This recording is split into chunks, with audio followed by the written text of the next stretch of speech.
What is going on, guys? Welcome back to another G Crypto video, and in this week's video I wanted to talk specifically about a game that I've been playing an embarrassing amount of recently, that I've been having a lot of fun with, and that is Gods Unchained.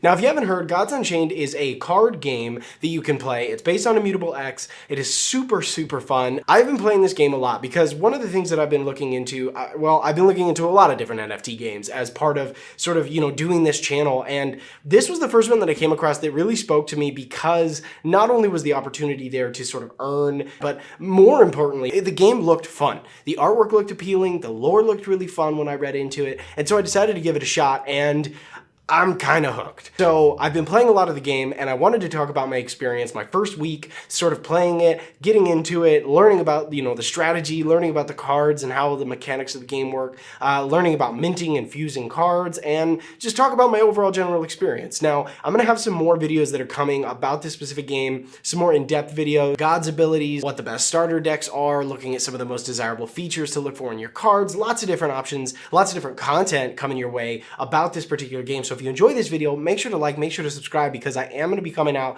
with sort of a series of videos about Gods Unchained and getting into it as someone who's relatively new. So without further ado, let's fucking get into it. First and foremost, obviously, this is an NFT game, so you need a wallet in order to sort of get started and collect your cards and, house Gods tokens and all the different things that you need. You need a wallet. So MetaMask is the most compatible or recommended wallet because it's the most compatible with Immutable X. So I went ahead and did a MetaMask wallet. I have one of my own, and that's where I've been storing my, my Gods tokens as well as my minted cards. Very simple, very straightforward. Go ahead and get MetaMask. That's the best option for this game. Once you get MetaMask and get your wallet all set up and you get everything connected, you want to go through the tutorial. Now, the tutorial is really cool because it teaches you the fundamental mechanics of the game. It tells you about, summoning cards, how turn order works, mana, and the summoning costs and things like that of all the various creatures.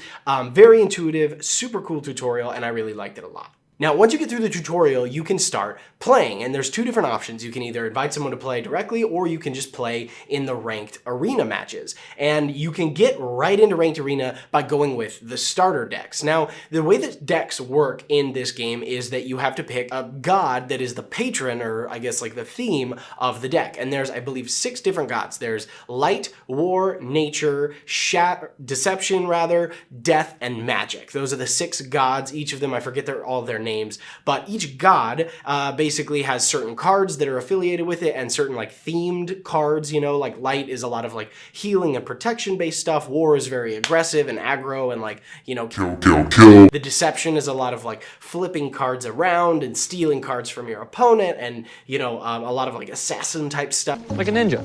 Magic, you get a lot of spells, obviously, that you can deal direct damage. Magic. There's all kinds of different options. They're really fun. In my opinion, the best starter decks are the War, Light, and Deception decks. Now, War, because it's just it feels pretty simple. It's pretty straightforward. I see a lot of people that I've come into matches with using the War deck. And it's just kind of, it's basic. It's pretty basic. It's aggro. You summon creatures, you attack, and all of your cards and things like that are kind of geared towards that ultimate outcome. Because the way that you win in this game is you summon creatures, you attack each other's gods, and you try to reduce your god's health, or the opponent's god's health, from 30 to 0. So that's kind of the whole point. And War does a really good job at this. War has one of the best god abilities. You can just automatically deal 2 damage to your opposing god, and that ability has won me a couple of games in the clutch. You can ignore all the frontline creatures and all the different mechanics that might be interfering with that and just deal damage to a god. So pretty cool, pretty good god ability, and pretty straightforward overall. The next deck that I like a lot is Light. I just love the theme of the light-based decks. It's a lot of like healing and protection-based stuff. It's got some really cool creatures in it. Olympians and Aether, that's the one. They're like angels and stuff. Really cool artwork, very neat themed, and has some pretty powerful cards as well. And then lastly, Deception, because the Deception cards are really fun at like doing little switcheroos. You get a lot of like hidden creatures and creatures with really unique abilities. So those are all a lot of fun, and it all just depends on kind of your personal playstyle and the way that you like to play the game. But those are the 3 that I found are probably the best to start. Overall strategy, one of the things that I found is the way that the game works. As you progress, you get more and more mana. You start the match with 1 mana, and then you progressively unlock more and more as the match progresses. But what this means is that the higher mana cost cards don't really come into play. Like, I think I've gotten into maybe a couple matches where I got the 9 mana, like the full circle unlocked. The most I ever really get to is 7 or 8 before the match is over. I tend to favor a lot more low mana cost cards and weigh my deck so that it's, you know, mana cost between 1 to 4, even 5. It's just because if you have too many high cost cards in the beginning of the match, you can't play them because you literally can't unlock the mana. And that has fucked me more than once. You fucked me. A lot of like 1, 2, 3 mana cards, maybe a lot of 4s as well. I don't have any 9 mana cards in my deck because you never get to use them. I have maybe 1 8, 1 or 2 7s, depending on if I have some good ones, 2 6s, and then, you know, 3 5s, and then the rest are all 1 through 4. Weight your deck towards the 1 through 4 mana cost cards. I'm gonna do another video on like what features to look for in certain cards, because there are definitely some features that are really powerful and that you wanna find for sure. More on strategy later. I'll have more videos coming out. And while we're talking about that, hey, if you like this video, don't forget to like this video. Thanks. The whole point of the game is just to get better, to rank up, and through winning matches and ranking up, you gain rewards. You gain flux, you gain fuse, and you gain gods tokens by competing in certain events. One of the points of this game is, and the way that you mint NFTs, is to fuse cards together and mint new powerful cards that you can then sell in the secondary marketplace on Immutable X. And the way that you fuse cards is really cool. In order to fuse cards, you need 2 things. You need Flux and you need God's Token. God's Token is obviously the native governance token of the game. It's kind of tricky to get, at least it wasn't easy for me. The way that you can get God's Token is either obviously buy it. Currently, there are a few exchanges where you can buy Gods directly.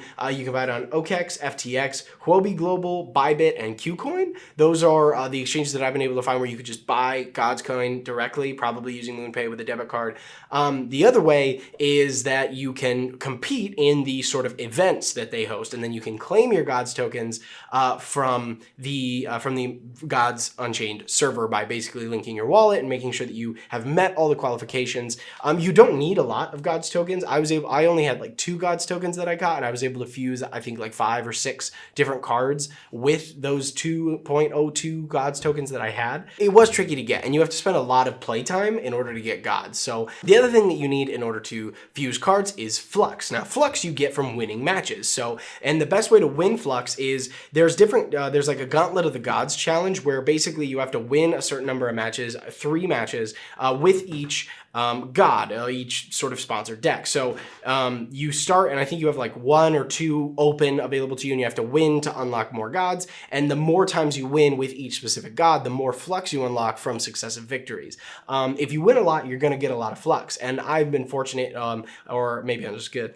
I've been good enough to be able to earn quite a bit of flux and have enough for all of my fusings that I needed. But there was a point where I was trying to fuse some higher level cards, like some higher rarity cards, and those require more flux. So I had to play more in order to get it to make those fuses happen. And what you're going for is to fuse normal cards into higher and higher qualities. And there's a few different qualities in Gods Unchained. There's plain, which are easy. Then there's meteorite, shadow, gold, diamond. Those can go for as much as like $1,000 or a couple ETH on the marketplace. So the potential is there. But like I said, in order to fuse cards, you need multiples of the cards. You pick 2, you fuse them together, and it increases the quality of the card. I only was able to get to meteorite level cards. I haven't gathered enough copies of any one card to be able to fuse it into anything higher. I'm working on a specific card called the Jinx Blade Duelist, which is a really good card that I want to fuse into a higher and higher level. So hopefully I'll be able to do that soon because I like that card. It's a very powerful card. Maybe more on that later. But the way that you get cards is just by playing. You're able to get packs that you can open up as a result of winning matches and leveling up. And then also, if you want, you can buy additional packs as well from the marketplace. There's like certain different tiers. There's like a normal pack and then an epic or rare and a legendary pack or whatever. They cost different amounts of money, but you know, if you buy a legendary pack, you're guaranteed to get a legendary card, so on and so forth. So you're definitely able to get quite a few cards from packs just by playing and winning them through leveling up. I haven't bought any card packs yet. I'm debating it. I don't necessarily like the pay to win mechanic, but I've paid virtually nothing for this game and I win a lot. lot, and I'm getting up there in rank. I think I'm like Meteor Shadow something or other. I don't remember. I'm like level 25, and my rank is pretty high, and I've managed to win most of my matches. Sometimes I got my ass kicked because people had cards that I'd never seen before, which was really exciting though on the one hand to see, but it is, so far, I haven't had to pay anything, and I've been able to win a lot of my matches just by being smart, strategizing well, and, you know, playing a lot to unlock more cards and get better and better cards. The one thing that I haven't done yet, though, is list any of my cards for sale. I'm not sure how much I would be able to fetch for one. I have one Meteor rare card that I really like. It's called like an Aether Vanguard. When it summons onto the field, it can automatically deal 2 damage to 2 different creatures or 4 damage to 1 creature. It's saved me a bunch of times. I'm thinking I might list it or, you know, see what's out there and see how much it's worth. But so far, haven't actually made anything in terms of, you know, fusing and whatnot, but I also haven't really spent anything either. I'm hopeful that very soon I'll be able to report a little bit back on some of my earnings that I've made through playing the game. But the most important takeaway for me from all of this, and I guess maybe this kind of is getting to the end of the video, is this game is fun. I've had a great time playing it. It's very strategic. It is, it feels like, even though sometimes people have better cards than me, just because I'm better able to strategize and I've built my deck better using the cards that are available to me, I've come out on top more times than I haven't. It has been really, really fun. I play it at home because I just enjoy it. And overall, I'm playing the game not necessarily because I want to make money, but more because I just like it. Wanting to play the game has to come first. And so far, this game's a winner on that front. Like I said, guys, I'm going to be doing more videos, more specific videos on strategy breakdowns, different types of cards, the features to look for. But I just wanted to talk about my first week, my overall impressions.